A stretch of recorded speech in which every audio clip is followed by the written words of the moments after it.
Hello and welcome to Air News Daily. I'm Jeremy Spake on Thursday the 30th of April.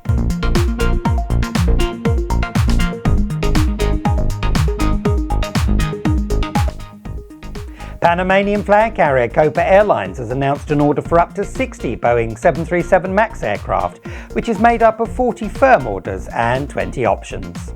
In placing this order, the all-Boeing carrier has reaffirmed the importance of its relationship with the Seattle manufacturer.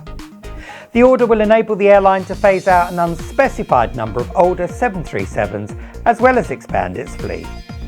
The celebrations continue at Boeing as Kazakh operator SCAT Airlines has placed a firm order for 5 additional Boeing 737 MAX 9 aircraft and converted 5 previously ordered MAX 8s to the larger 9 version. The airline now has a backlog order for 10 aircraft, which it says it will use to meet growing demand whilst maintaining flexibility to serve a diverse and expanding network. Fiji Airways has become the latest carrier to announce adjustments to its schedule thanks to the conflict in the Middle East. From the 7th of September, the Nadi-based carrier will be suspending its schedule between its home base and Dallas-Fort Worth in Texas. The airline currently operates 3 flights a week and has said that the fuel crisis caused by the war and changing customer demand means the route will be withdrawn. We suspect, however, that the route is unlikely to return, and if it does, it won't be until summer 2027. Brussels-based trade body Airports Council International Europe has called for relief for its regional members who are feeling the bite of the global fuel crisis. At the group's recent meeting in Turin, Olivier Jankovets, Director General for Europe, said the smaller airports are particularly exposed to the fallout from the energy shock triggered by the conflict in the Middle East.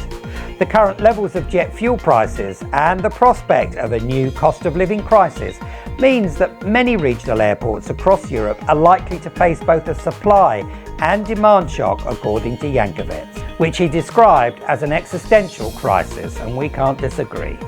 ACI says that alongside temporary suspension of national aviation taxes, we need to see continued operating aid for airports handling up to 1 million passengers annually, as they face not only the fuel crisis, but also flight cancellations as European carriers adjust schedules to deal with the impact of Trump's war. Turkish Airlines, a carrier that up until recently was one of the fastest growing airlines in the world, has confirmed the temporary suspension of 18 destinations from its network, plus the delay in launching 5 new destinations as it deals with the same challenge every other airline around the globe is battling with, namely Trump's impact on fuel.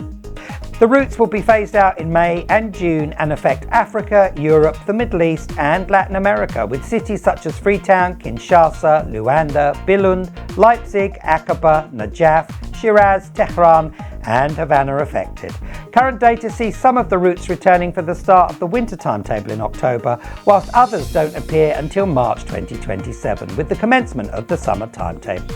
Yet further proof, if we needed it, of the lengths carriers are having to go to mitigate the impact of the war on Iran. We must also remember, of course, that this impacts on the airports they fly to, so it's equally as grim for the airports that are losing carriers almost every day. And finally, for those of you who love nothing more than a bit of plane spotting, which can be notoriously difficult as the inevitable security often prevents the activity, Brisbane Airport in Australia knows the importance of the hobby to people and is busy creating a new dedicated space for spotters, which has a Fokker F-28 tail at its centre, as you can see. We love this. More airports should create safe spaces like this, as there's a lot of you out there that love your regular fix of aircraft porn. And why not? Thanks for being with us today. We won't be with you tomorrow as the team and I are taking a bit of a breather for a couple of days, but we will be back with you on Monday with our usual routes update. And hope you have a great weekend in the meantime. See you Monday. Join us again on Monday for more news from the aviation world.